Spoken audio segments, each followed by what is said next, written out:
ಎಲ್ರಿಗೂ ನಮಸ್ಕಾರ. ನೀವಿನ್ನೂ ನಮ್ಮ ಚಾನಲ್ನ ಸಬ್ಸ್ಕ್ರೈಬ್ ಆಗಿಲ್ಲ ಅಂದರೆ ಈಗಲೇ ಚಾನಲ್ನ ಸಬ್ಸ್ಕ್ರೈಬ್ ಮಾಡ್ಕೊಳ್ಳಿ. ಹೆಚ್ಚು ವಿಡಿಯೋಗಳಿಗಾಗಿ ಹೆಚ್ಚು ಜನಕ್ಕೆ ಶೇರನ್ನು ಮಾಡಿ. ಇವತ್ತಿನ ವಿಡಿಯೋದಲ್ಲಿ ಗರ್ಭಿಣಿಯರು ತಮ್ಮ ಮಗುವಿಗೆ ಈ 5 ಪದಗಳನ್ನು ಪ್ರತಿದಿನ ಹೇಳ್ಕೊಂಡು ಬರಬೇಕು. ಯಾವೆಲ್ಲ 5 ಪದಗಳು ಅಂತ ಹೇಳೋದಾದರೆ, ಮೊದಲನೇದಾಗಿ ಆಯುಷ್ಮಾನ್ ಭವ, ಎರಡನೇದು ಚಿರಂಜೀವಿ ಭವ, ಮೂರನೇದು ಕರುಣಾಮಯಿ ಭವ, ನಾಲ್ಕನೇದು ಧೈರ್ಯವಾನ್ ಭವ, ಐದನೇದು ಧನವಾನ್ ಭವ.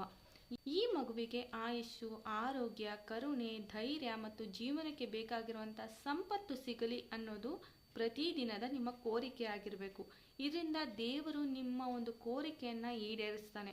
ಹಾಗಾಗಿ ಪ್ರತಿದಿನ ಈ 5 ಪದಗಳನ್ನು ನಿಮ್ಮ ಮಗುವಿಗೆ ನೀವು ಗರ್ಭದಲ್ಲಿ ಇದ್ದಾಗಲೇ ಹೇಳ್ಕೊಂಡು ಬರೋದ್ರಿಂದ ಮಗುವಿನಲ್ಲಿ ಒಂದು ಪಾಸಿಟಿವ್ ವೈಬ್ಸ್ ಅಂತೂ ಖಂಡಿತ ಬರುತ್ತೆ. ಮಗುವಿಗೆ ಬೇಕಾಗಿರುವಂತಹ ಜೀವನಕ್ಕೆ ಅವಶ್ಯಕತೆ ಇರುವಂತಹ ಪದಗಳನ್ನು ನೀವು ಪ್ರತಿದಿನ ಹೇಳ್ಕೊಂಡು ಬರೋದು ನಿಮ್ಮ ಮತ್ತು ನಿಮ್ಮ ಮಗುವಿನ ಆರೋಗ್ಯದ ದೃಷ್ಟಿಯಿಂದ ಒಳ್ಳೆಯದಾಗುತ್ತೆ.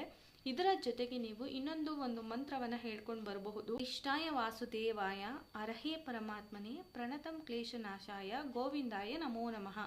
ಇದು ಕೃಷ್ಣ ಮಂತ್ರ.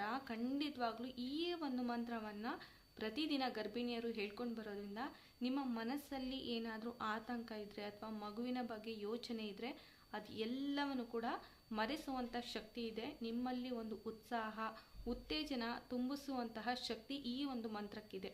ಹಾಗಾಗಿ ಈ 5 ಪದಗಳ ಜೊತೆಗೆ ಈ ಒಂದು ಮಂತ್ರವನ್ನು ಗರ್ಭಿಣಿಯರು ಖಂಡಿತ ಪ್ರತಿದಿನ ಒಮ್ಮೆ ಆದರೂ ಸ್ಮರಿಸಿ. ಇದರಿಂದ ನಿಮ್ಮ ಮತ್ತು ನಿಮ್ಮ ಮಗುವಿನ ಆರೋಗ್ಯ ತುಂಬ ಒಳ್ಳೆಯದಾಗಿರುತ್ತೆ ಆ್ಯಂಡ್ ಚೆನ್ನಾಗೂ ಕೂಡ ಇರುತ್ತೆ. ಈ ವಿಡಿಯೋ ಇಷ್ಟ ಆದರೆ ದಯವಿಟ್ಟು ಲೈಕ್ ಮಾಡಿ, ಹೆಚ್ಚು ಜನಕ್ಕೆ ಶೇರ್ ಮಾಡಿ, ಅನಿಸಿಕೆ ಅಭಿಪ್ರಾಯವನ್ನು ಕಮೆಂಟ್ ಮಾಡೋದನ್ನು ಮಾತ್ರ ಮರಿಬೇಡಿ. ಮತ್ತೆ ಇನ್ನೊಂದು ವಿಡಿಯೋದಲ್ಲಿ ಸಿಗ್ತೀವಿ. ಅಲ್ಲಿವರೆಗೂ ಕೂಡ ಧನ್ಯವಾದಗಳು.